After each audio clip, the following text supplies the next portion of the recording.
Il y a des présidents qui foutent la merde dans leur pays.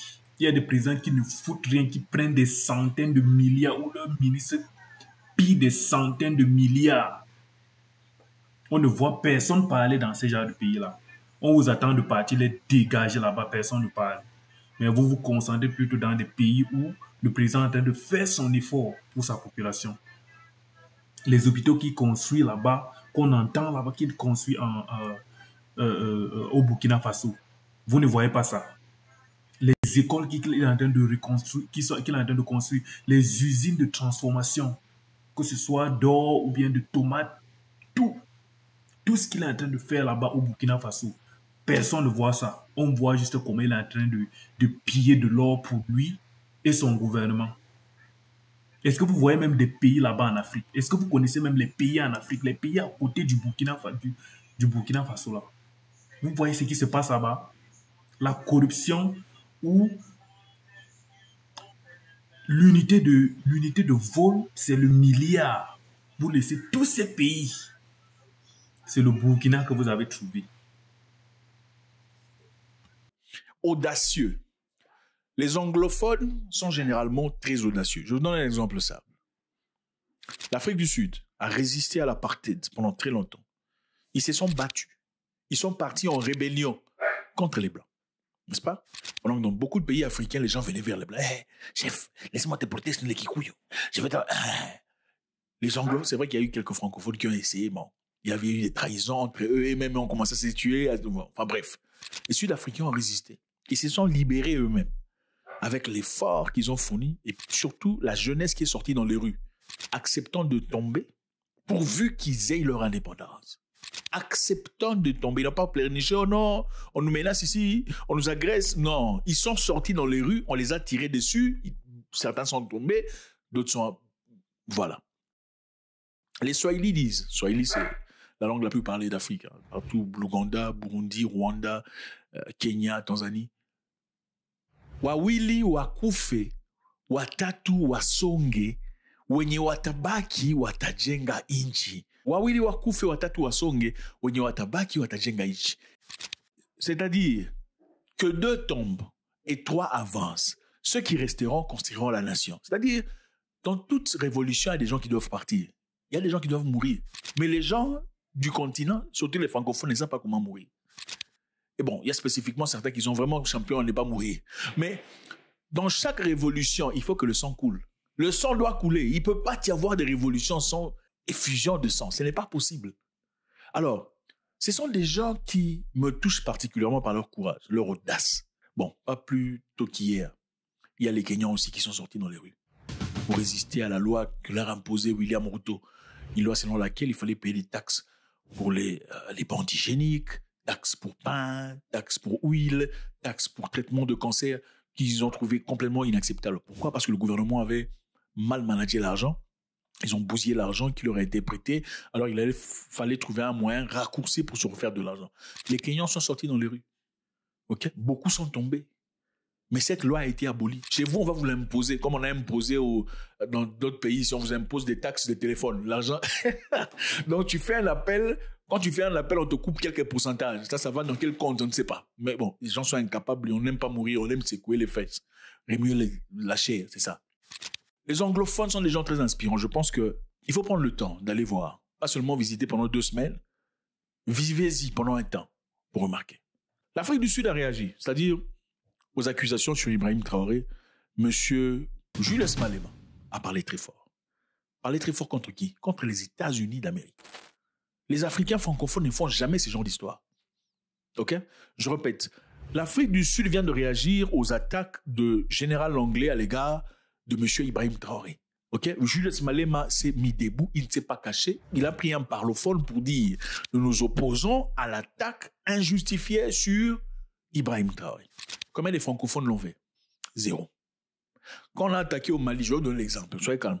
Quand on a attaqué au Mali, les gens qui ont massacré des Maliens là-bas, combien de francophones ont parlé, disons, nous condamnons ce qui vient d'être fait au Mali. Vous ne pouvez pas faire ce genre d'histoire sur notre continent. On peut avoir des problèmes entre nous en tant qu'Africains, mais on ne peut jamais tolérer qu'une personne étrangère vienne dans notre continent et crée la misère pendant que nous regardons. Combien d'Africains ont réagi? Ok. Prenez le même cas de ce qui s'est passé au Mali, hein, quand les Ukrainiens sont partis soutenir cela pour tuer des Maliens. Prenez le même cas, transposez ça en Europe. Imaginez que des Maliens partent en Allemagne pour tuer des Polonais. Mais pendant qu'ils veulent tuer des Polonais, ils tuent aussi des Allemands. Qu'est-ce que l'Allemagne, l'Angleterre, la Hollande va dire? Et la France et la Belgique. Ils diront, nous ne donnerons plus de visa aux Maliens, nous coupons les relations avec le Mali et nous n'accepterons aucun Malien sur l'espace Schengen. Oui, en collaboration, en solidarité avec nos pays rejetés. Monsieur Langlais, le général de l'Africom, était en discussion avec le Sénat américain où on lui a posé une question de savoir comment ça se passe là-bas. Et il a dit que la présence de la Chine et de la Russie est très prééminente. C'est-à-dire, M. Traoré et son équipe, ils se servent de leurs réserves d'or en échange aux Russes et aux Chinois pour garantir leur sécurité. Donc, l'or burkinabé bénéficie à Traoré et son groupe, pas au peuple burkinabé. Absolutely, Chairman. I see this, and I don't mind calling them out, but Captain Tory and Burkina Faso, as they know that both, whether it's their gold reserves, that is all those proceeds are just in exchange to protect the junta regime. L'IFF a dénoncé cette accusation comme une tactique impérialiste flagrante visant à déstabiliser un État africain souverain. Visant à déstabiliser quoi? Un État africain souverain qui revendique son droit sur ses ressources naturelles. C'est-à-dire, on comprend tout à fait ce qui se passe. C'est simplement des manigances dans l'objectif de déstabiliser un État qui réclame et revendique son contrôle sur ses ressources naturelles. Vous savez, généralement, l'Occident vient en Afrique, c'est pour piller. Hein. C'est vraiment pas question d'amitié, hein, il faut se le dire. Okay? Vous voyez les États-Unis et le Canada maintenant, ils se sont montrés qu'ils s'étaient pas frères. Vous qui pensiez qu'ils étaient... Non, pour l'argent, ils sont capables de beaucoup de choses, il faut le dire. Les États-Unis et le Canada ne se parlent pas. Pourquoi? C'est l'argent. Alors vous pensez qu'ils sont en Afrique, c'est par amour? Point d'interrogation, attendez. Il faut se dire la vérité. L'IFF a décrit les allégations américaines comme s'inscrivant dans un schéma plus large d'ingérence occidentale dans la gouvernance africaine, avertissant que de tels discours visent à délégitimer les dirigeants qui rejettent la domination étrangère. Donc quand tu es un dirigeant africain et tu travailles pour eux, là c'est bon, on t'aime. Quand tu es un dirigeant africain et tu travailles pour les intérêts de ton peuple, là on va essayer de te délégitimer, donner l'impression que tu es un manipulateur qui n'est là que pour ses intérêts personnels. Alors, Monsieur le Général répondait aux questions du sénateur Rogers Weaker sur la corruption et les pots de vin liés au commerce avec la Chine. Le général Langlais a affirmé que les revenus miniers du Burkina Faso ainsi que certains flux financiers issus de la coopération chinoise servaient plutôt à soutenir le régime militaire au pouvoir au lieu de bénéficier à la population burkinabé. Le général dit que l'argent, les ressources du Burkina Faso servent à bénéficier le régime militaire au lieu de bénéficier à la population. Est-ce que c'est vrai? Les Burkinabés, vous êtes là, est-ce que vous pouvez commenter? Parce que c'est vous qui savez. Vous pouvez commenter si l'argent l'a bénéficié à Traoré seulement, la population ne voit rien du tout, ou bien c'est autre chose. On veut simplement la vérité, n'est-ce pas? Tout à fait, Monsieur le Président. Je constate cela et je n'hésite pas à le signaler. Le capitaine Ibrahim Traoré au Burkina Faso, leurs réserves d'or ne sont qu'un échange pour protéger le régime de la junte. Donc, en d'autres termes, M. Traoré se sert de réserves d'or burkinabé pour se maintenir au pouvoir. Donc, M. Traoré ne fait rien du tout. Enfin, il raconte n'importe quoi. Ce sont des racontars. L'argent, il se sert, lui et sa famille et ses potes. Répondant aux préoccupations plus générales concernant l'influence chinoise et russe en Afrique, l'Anglais a déclaré que le Parti communiste chinois cherche à utiliser le continent comme une plateforme pour étendre sa domination mondiale. Vous voyez, c'est une question de dominance, ou de domination si vous préférez, la domination mondiale, tandis que la Russie exploite l'instabilité et le chaos pour éteindre son influence. Donc la Chine cherche la domination. J'ai beaucoup aimé cette vidéo, je ne pouvais ne pas réagir à cette vidéo. Là, avant de revenir sur l'affaire Ibrahim Traoré et du Burkina Faso, nous allons d'abord parler de ce comportement, du comportement des francophones, des Africains francophones et des Africains anglo-saxons. Là, c'est le jour et la nuit. C'est même quelque chose qu'on ne doit pas comparer. Quand on parle des anglophones quelque part, tu ne dois pas parler même des francophones après. C'est le constat que presque tout le monde a fait. C'est comme si les Français, en venant coloniser l'Afrique, sont venus avec un esprit, un démon d'endormissement qu'ils ont maudit les Africains avec. Parce qu'on est tellement docile, on accepte tout. On accepte tout et on attend peut-être la grâce de Dieu de venir, de descendre, venir nous sauver. Les anglophones, vous les connaissez, quand ça tourne dans leur tête là, tout gâte, ils ne connaissent pas ça. Je ne sais pas comment nous, les francophones, nous sommes. Chacun se bat pour sa petite gueule. Aucun effort collectif. Quand tu veux parler, c'est que oh, non, la politique c'est pour les politiciens, la politique c'est pour vous là-bas, nous on se concentre. Tant qu'il y a la bière, tant qu'on peut boire et remplir son gros ventre, tout le problème est résolu. Et voilà encore, nous partons vers l'échéance politique électorale qui s'approche en octobre. Les prix de la bière vont encore baisser pour que ces gros buveurs continuent de boire et oublient l'essentiel. Oublie l'essentiel. Tant qu'il y a à boire, leur problème est résolu. L'autre, la politique, c'est pour vous là-bas. Moi, j'ai assisté à une manifestation pour la toute première fois ici aux États-Unis. Au moment où on avait tué George Floyd, j'ai vu comment les gens manifestent. Je me suis dit, Seigneur Dieu, les gens, ce sont des humains. Parce que c'est quelque chose que moi, je n'avais jamais vu dans ma vie. Vous voyez comment c'était en été. Vous voyez comment la police pulvérise les gaz lacrymogènes sur des personnes en été. D'abord, quand il fait chaud, on pulvérise encore quelque chose qui chauffe sur toi. C'est comme si on avait mis le feu. Les gars pleurent, ils sont là. Personne ne bouge. Dans certains pays que je n'aimerais même pas citer ici, vous pouvez même vous arranger là, que vous allez manifester s'il y a peut-être quelque chose. Il va suffire seulement qu'un gendarme ou bien policier sorte, peut-être avec un petit gaz qu'on va faire les bêtises un peu comme ça. Tout le monde va disparaître.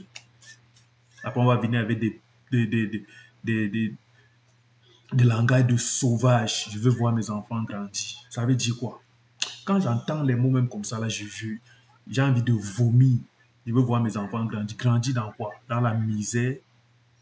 C'est pas mieux de mourir que de grandir dans une telle situation. Je veux voir mes enfants grandir. Du n'importe quoi. Et vous pensez que ça va changer? Nous sommes encore là pour des dizaines, même des centaines d'années avant d'atteindre certaines nations-là en Afrique. On ne va même pas aller en Europe ou bien aux États-Unis. Avant d'atteindre certaines nations anglo-saxonnes, en Afrique même. Ouais, il faut souvent arrêter avec vos mentalités de sauvage là. On ne peut même pas être unis pour le bien de la nation. Il suffit qu'un membre du gouvernement sorte avec 1000 francs. Tout le monde est prêt à vendre presque tout un village pour 10 000. 1000 francs, tu prends, tu pars voter, tu changes. Peut-être le candidat qui était dans ta tête, tu changes, tu pars voter l'autre. C'est quel genre de mentalité comme ça? Trop individuel. Et vous croyez qu'on peut avancer avec ça? Bande de sous-là. Allez, on revient sur le cas Ibrahim Traoré avec le Burkina Faso. Je veux la sortie du général. Enfin, je ne sais pas ce que les gens veulent de l'Afrique. Je ne sais pas ce que les gens veulent des dirigeants africains qui veulent se battre pour sortir leur pays de la misère. Quand un pays veut au moins faire la différence, ou bien quand la population essaie de se ranger du côté de leurs dirigeants qui se battent jour et nuit pour sortir son peuple de la souffrance. Il y a des présidents qui foutent la merde dans leur pays. Il y a des présidents qui ne foutent rien, qui prennent des centaines de milliards ou leurs ministres pillent des centaines de milliards. On ne voit personne parler dans ce genre de pays-là. On vous attend de partir les dégager là-bas, personne ne parle. Mais vous vous concentrez plutôt dans des pays où le président est en train de faire son effort pour sa population. Les hôpitaux qu'il construit là-bas, qu'on entend là-bas qu'il construit au Burkina Faso. Vous ne voyez pas ça. Les écoles qu'il est en train de reconstruire, qu'il est en train de construire, les usines de transformation, que ce soit d'or ou bien de tomates, tout.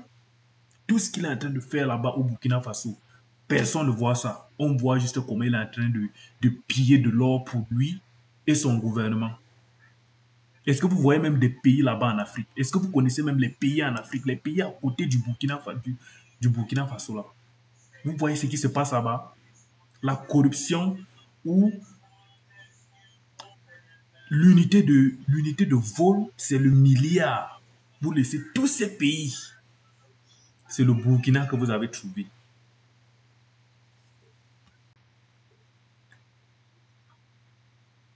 Pour être franc, il faut vraiment être de mauvaise foi pour ne pas apprécier ce que le capitaine Ibrahim Traoré est en train de faire au Burkina Faso. Le capitaine est en train de faire un travail formidable que tout le monde voit. Mais qu'est-ce qu'on constate? On sort des allégations selon lesquelles il s'enrichit de l'or du pays. Donc eux, là-bas au pouvoir, ils utilisent l'or juste pour s'enrichir au pouvoir, tandis que la population croupit dans la misère. C'est ça le chef d'accusation. J'ai une question à poser.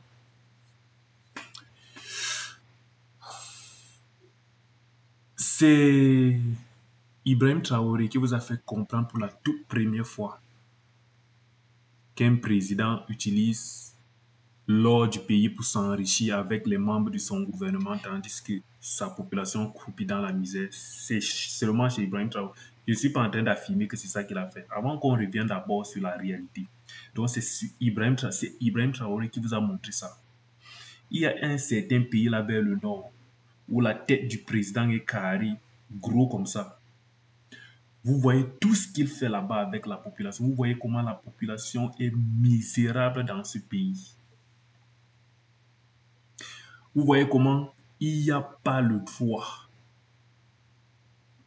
Il n'y a pas de démocratie là-bas. Chacun ne fait pas comme il veut. Le président est le plus riche. Toute la richesse appartient à ce président-là. Vous n'avez pas vu ça? Ou c'est parce que lui, il a l'arme nucléaire et que Ibrahim Traoré n'a pas l'arme nucléaire? Lui, c'est parce qu'il a... Wait. C'est parce que lui, il a l'arme nucléaire et que Ibrahim Traoré n'a pas l'arme nucléaire. Vous pensez aussi que vous allez partir. Donc, c'est du 2 poids, 2 mesures. Ça ne peut même pas se passer. Ça ne peut même pas se passer. De la manière que je vois les Burkinabés derrière le président là, pour déstabiliser ce président, vous allez passer par tout ce peuple pour le faire. Vous allez passer par tout ce peuple-là pour le faire. Parce que les peuples sont déterminés. Le peuple est déterminé derrière ce président qui est en train de faire un travail formidable. On voit, moi je me demande qui donne même le pouvoir à certains pays de s'ingérer dans l'affaire des autres pays. Parce que je ne sais pas si le Burkina Faso peut venir dire peut-être à la France que non, je vois que vous avez fait ci, vous avez fait ça, vous devriez plutôt faire comme ça. Qui donne même ce pouvoir-là aux gens? Après, on va dire que non, ce sont les pays puissants, ils ont le droit de parler sur les pays. Qui vous donne ce pouvoir-là? Tu es président là-bas, lui, il est président. Et qui te dit que tu es président dans ton pays? On s'en fout de toi là-bas au Burkina Faso. Et toi, tu es général dans ton pays. On s'en fout de toi là-bas au Burkina Faso. Il y a les généraux burkinabés. Et comment ça, vous allez dire, eux, ils utilisent l'or? Même s'ils utilisent l'or pour s'enrichir, pour acheter ce qu'ils veulent avec, où est votre problème là dans ça? Vous avez tout géré les problèmes dans votre pays. Tous les problèmes, c'est fini ici. C'est fini dans votre pays. Vous laissez les bêtises. Hein?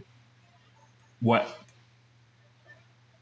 Tous ceux qui sont africains, tous ceux qui se disent africains sont fiers du travail qu'est en train d'abattre Ibrahim Traoré.